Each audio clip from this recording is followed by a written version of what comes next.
Hey guys, ever had a vaccine before? Well, many of you know that vaccines help immunize you to certain diseases, such as measles, tetanus, and the polio virus.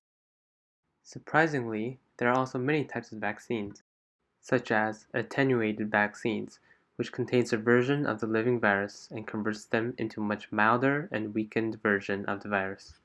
Inactive vaccines are vaccines that have been deactivated by killing them in the process of making the vaccines.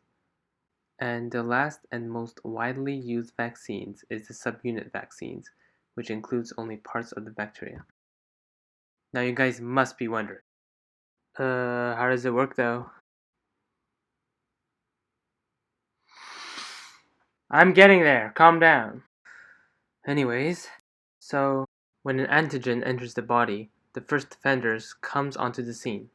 These first offenders are named phagocytes, in which they can classify to subtypes just like a police force. Phagocytes consists of macrophages, the dendritic cell, and lymphocytes. Macrophages engulfs the antigens and traps them with a membrane, in which the antigens are then broken down with enzymes. However, macrophages can suffocate from an attack if the numbers are too great. If the situation becomes more dire, phagocytes will sound chemical alarms to bring more specialized cells to the scene. First, the dendritic cells enters and gathers samples of the invader and displays it on their outsides. And once the dendritic cell finds a helper T cell with the appropriate setup, a chain reaction takes place. Like the dendritic cell and the T cell also has to find a B cell with the right setup for a chain reaction to take place. B cells spew out antibodies, which are little protein that circulates in the bloodstream without disrupting other cells, and only binding to the invader, rendering them helpless or killing them in the process. And once the invader has been killed, some B cells die off, while some cells called memory B cells stick around in case of another invasion.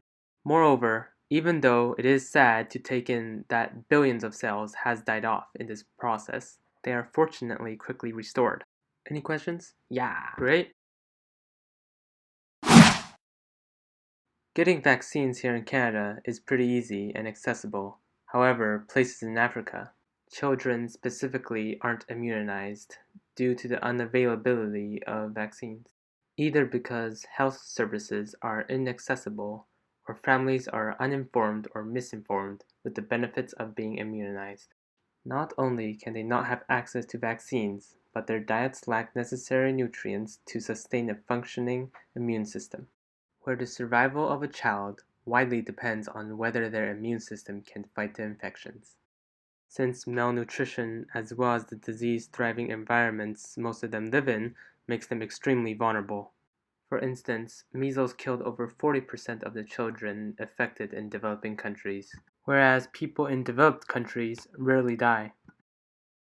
How can you help?